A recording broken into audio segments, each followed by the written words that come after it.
All right, so today we're going deep, really deep, Yeah. into something I think a lot of us have at least heard of, but maybe haven't really explored that much. Yeah, Feng Shui. Exactly. Feng Shui. But we're going to go beyond just like, basic tips and tricks. All right, we're going full deep dive mode. Love it. Always up for a deep dive. Our source material this time is actually a potential podcast idea called Chi and Chat.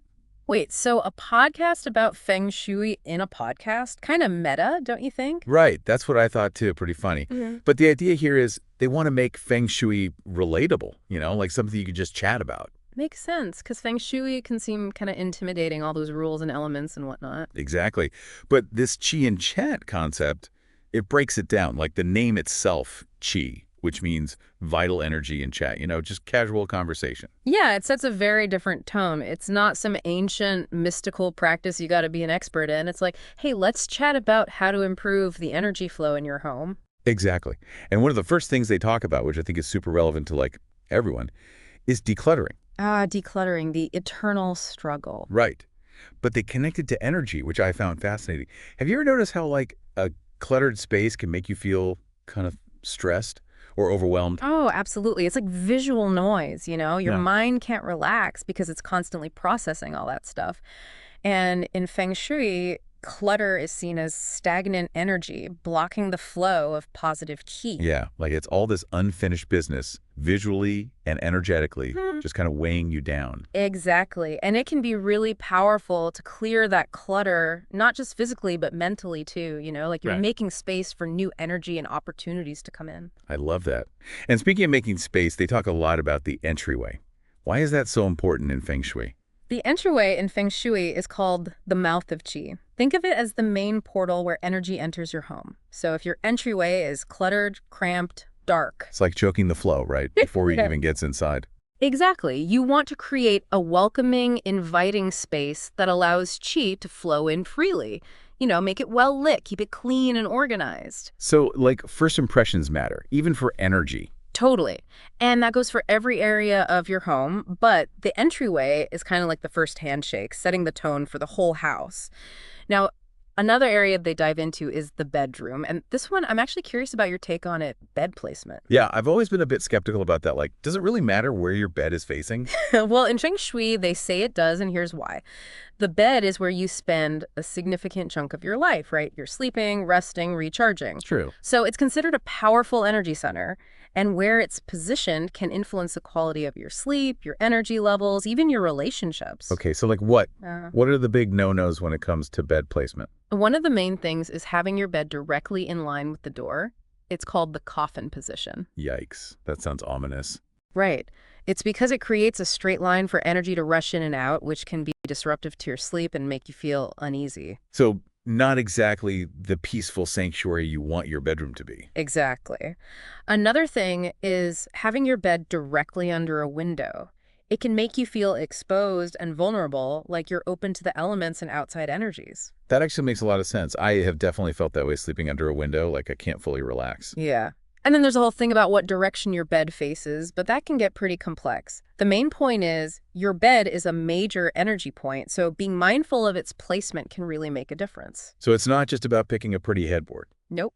Now, another key aspect of Feng Shui, and one that people often find confusing, is the 5 elements: wood, fire, earth, metal, and water. Yeah, that's always tripped me up a bit. Like, how do you actually incorporate these elements into your home? Does it have to be literal? Like, do I need a bonfire in my living room for fire energy? Well, thankfully, no. It's more about understanding the energy each element represents and finding ways to bring those energies into your space. Mm. So, like, wood is all about growth, vitality, expansion. Okay, so plants would be a good way to bring in wood energy. Right. Absolutely. Plants are a fantastic way to introduce wood energy, but also things like wooden furniture, green colors, vertical shapes, those all have wood energy. Oh, interesting. So it's not just about the literal element, it's about the qualities it embodies. Exactly. And then you have fire, which is associated with passion, energy, transformation. You can bring in fire energy with candles, bright colors like reds and oranges, triangular shapes. So a cozy fireplace in the winter would be bringing in fire energy. Exactly. And each element has its own specific qualities and ways to represent them.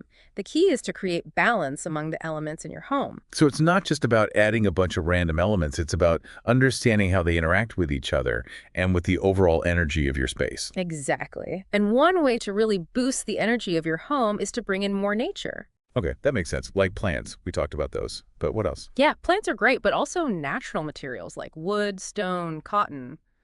Try to avoid too many synthetic materials. And then something as simple as opening your windows to let in fresh air and sunlight can make a huge difference. Oh, that's so true. Fresh air just completely changes the vibe of a room. Right. It clears out stagnant energy and brings in a sense of vibrancy and life force.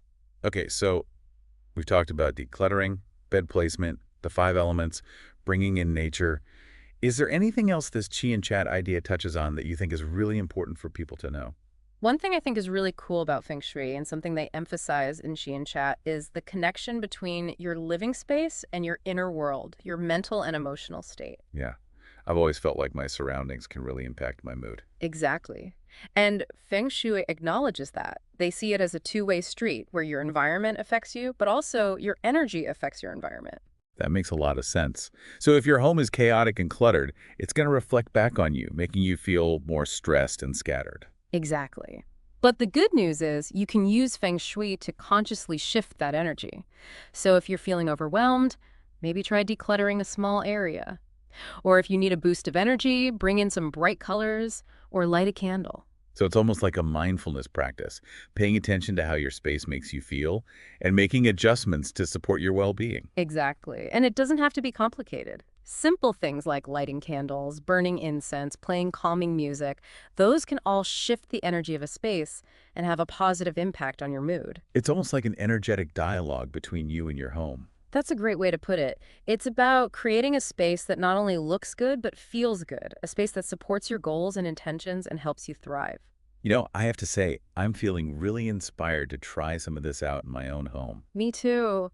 It's so fascinating how much power our surroundings have over us. It really makes you think, like Mm. if just moving a piece of furniture or adding a plant can shift the energy of a space, what other subtle changes could we be making to improve our lives? It's a whole new way of looking at your home, not just as a place to live, but as an active participant in your well-being.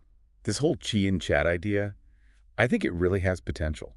Yeah, it's a fun, approachable way to bring ancient wisdom into modern life. And you know what? I think I might actually try out some of these feng shui tips myself, even if it's just a small thing like finally decluttering my entryway. Go for it. Start small and see how it feels. Pay attention to the shifts in energy, the changes in your mood. You might be surprised at the impact it has. I think our listeners might be feeling inspired too, to look at their own spaces with fresh eyes. Absolutely. Maybe even try a little chi and chat of their own, see what kind of positive changes they can create. Awesome. Well, that's our deep dive into the world of feng shui, inspired by the chi and chat concept. A podcast about a podcast. Who would have thought? Seriously.